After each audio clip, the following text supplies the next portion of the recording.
మరి ఇక్కడ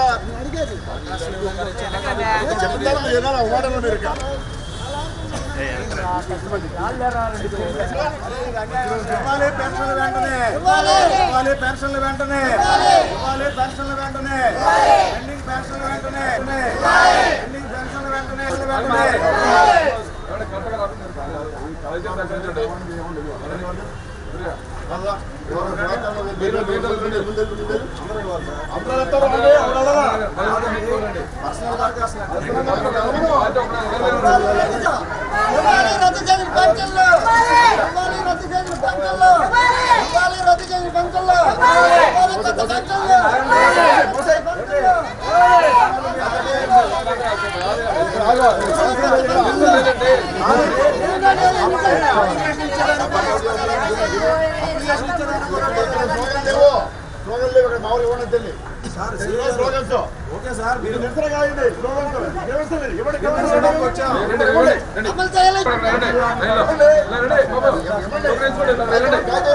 అండి నా కొడుకు పోయే సంవత్సరంలో నా భర్త పోయాడండి.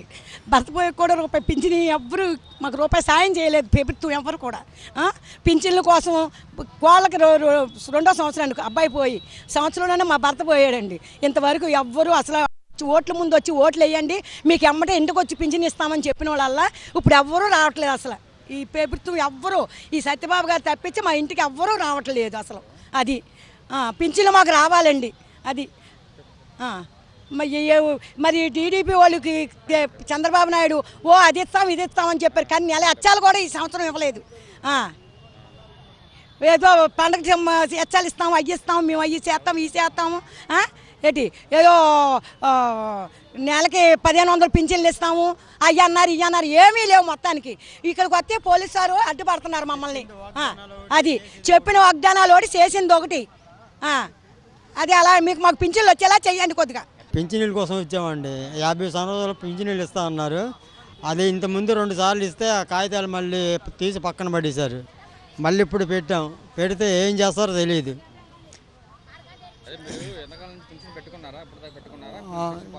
కొత్త పింఛనీళ్ళు అండి ఉన్ని తీశారు.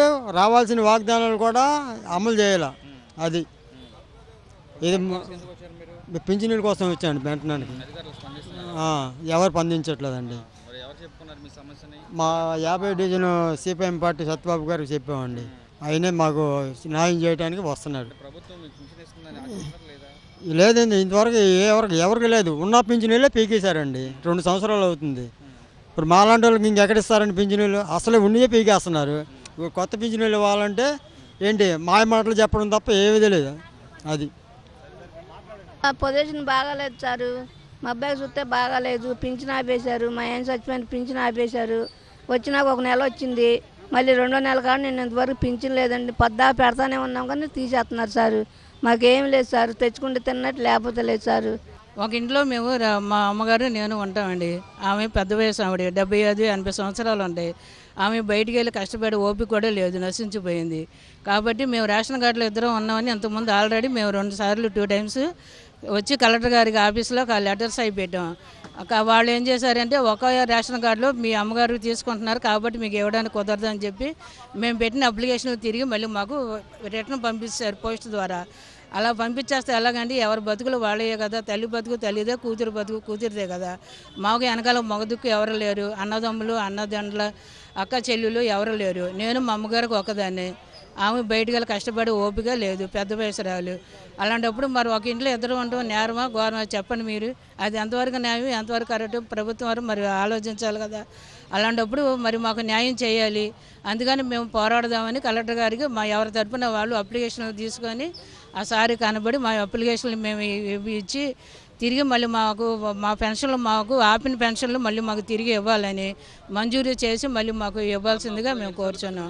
ఇంతకుముందు 2 టైమ్స్ పెట్టామండి. పెట్టినా అవి కూడా మళ్ళీ మాకు లెటర్స్ మళ్ళీ మాకే పోస్ట్ ద్వారా ఆయన పంపించారు. ఆయన తిరిగి మాకు సచివాలయంలో కూడా వాళ్ళు కూడా వచ్చి మాకు కాగితాలు ఇస్తారు, మీకు రావంటండి, ఇచ్చారు, కాగితాలు రిటర్న్ వచ్చేసినాయి అని అన్నారు. అలా చేస్తే ఎలాగంటే ఒక ఇంట్లో ఇద్దరు ఉండడం నేరమా? ఒకే డోర్ నెంబర్లో ఇద్దరు ఉన్నారని ఇవ్వడానికి కుదరదని ఆపేస్తున్నారు. ఒకే రేషన్ కార్డులో ఇద్దరు ఉన్నామని చెప్పి ఆపేస్తున్నారు. అలా చేయడం అది ఎంతవరకు కరెక్ట్? మీరే మరి ప్రభుత్వం వాళ్ళు, గవర్నమెంట్ వాళ్ళు మీరు అది గట్టిగా ఆలోచించి మరి మా పెన్షన్లు మాకు తిరిగి మళ్ళీ మాకు మంజూరు చేసి మా పెన్షన్లు మాకు ఆపినవి మళ్ళీ వెంటనే మళ్ళీ వాళ్ళు మంజూరు చేసి మాకు ఇవ్వాల్సిందిగా మేము ప్రభుత్వాన్ని, కలెక్టర్ గారిని, కమిషనర్ గారిని కోరుచున్నామండి. దయచేసి మాకు ఇప్పించేటట్టు చూడండి. నా పేరు వల్బనేని కోటేశ్వరమ్మ, గొల్లపాలెం గట్టు, 50వ డివిజన్. బాబు ఆయన చచ్చిపోయారు, 10 నెలలు అవుతుంది. ఇప్పుడు పింఛనీ లేదు, బతికే అధికారం లేదు బాబు. ఈ 2 కాళ్ళు ఆపరేషన్ అయింది, దిక్కు లేదు బాబు. ఆయన వాళ్ళు అందరూ వదిలేస్తారు బాబు. ఇది వరకు ఒకసారి ఇచ్చాము, రాలేదు. మళ్ళీ ఇప్పుడు ఒకసారి సత్యబాబు గారు చెప్తే మళ్ళీ ఇప్పుడు పట్టుకొచ్చి ఇచ్చాను బాబు. ఎలాగో సాయం చేయండి బాబు, వచ్చి ఇలాగా దిక్కు లేదని బాబు, ఎవరో చూస్తలేదు, అడుక్కొని బతుకుతున్నాను. ఆయన ఏంటి పుట్టి బాబు, కటికి లక్ష్మి కాపాడి పింఛని వచ్చేలా చేయండి బాబు. పని చేసుకునే అవకాశం లేదండి, అడుక్కుని బతుకుతున్నాను. ఆయన పుట్టి 10 నెలలు అవుతుందని చచ్చిపోయి ఆయన. కొడుకులు, కూతుళ్ళు, మరదళ్ళు అందరూ వదిలేశారు బాబు, ఎవరో లేదు. ఈ సత్యబాబు గారు ఇది వరకు ఒకసారి ఇమ్మంటే వచ్చి ఇచ్చాను, మళ్ళీ ఇప్పుడు ఒకసారి ఇమ్మన్నారండి, కాగితాలు ఇచ్చి సర్టిఫికేట్ కాగితం అయ్యి ఇచ్చానండి బాబు. నన్ను బతికిచ్చాను పింఛన్లాగా అది బాబు. అలాగే ఈ ప్రభుత్వం ఇచ్చినటువంటి వాగ్దానాల్లో బీసీలకి 50 సంవత్సరాలకే పెన్షన్ ఇస్తామని ఇచ్చినటువంటి వాగ్దానం మరి ముఖ్యమంత్రి గారు ఇచ్చారు, ఇక్కడున్న ఎంపీ గారు కావచ్చు, ఎమ్మెల్యే గారు కావచ్చు, అందరూ ఇచ్చినటువంటి వాగ్దానం 7 నెలలు అవుతుంది, ఇంకా ఎందుకు అమలు చేయట్లేదని చెప్పి ఈరోజు కలెక్టరేట్కి దరఖాస్తులు ఇవ్వడానికి మళ్ళీ వచ్చాం. ఇప్పటికే ప్రభుత్వం మేము సంక్షేమ పథకాల్లో దేశంలో అన్ని చోట్ల కన్నా ఎక్కువగా చేస్తున్నామని చెప్తున్నారు.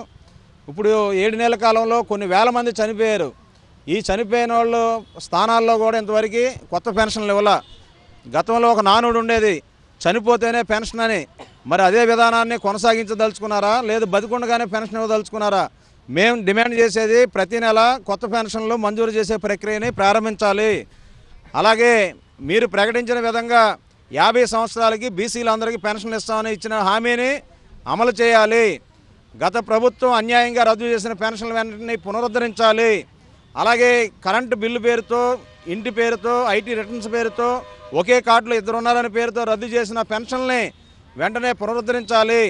అలాగే ఒంటరి మహిళ వయో పరిమితిని గత ప్రభుత్వం 35 నుంచి 50 సంవత్సరాలకు పెంచేసింది, దాన్ని 35 సంవత్సరాలకి మార్పు చేయాలి. ఈ పెన్షన్దారులకు సంబంధించినటువంటి సమస్యని ఎప్పటికప్పుడు పరిష్కరించే విధంగా చర్యలు తీసుకోవాలి. భర్త చనిపోతేనే ఆ భార్యకి పెన్షన్ ఇస్తామనే పద్ధతిని కాకుండా భర్త చనిపోయిన వితంతువులందరికీ కూడా వెంటనే 1వ నెలలోనే ఇవ్వాలి, పెన్షన్ 1 నెలలోనే ఇవ్వాలని ఈ సందర్భంగా మేము డిమాండ్ చేస్తున్నాం. ఈ సమస్యలు పరిష్కారం కోసం ఈరోజు సామూహిక రాయబారం ఇస్తున్నాం. రాబోయే రోజుల్లో ఈ సమస్యలు పరిష్కారం చేయకపోతే పెద్ద ఎత్తున ఆందోళన, పోరాటాలని పెన్షన్దారుల తరపున చేపడతామని హెచ్చరిస్తున్నాం.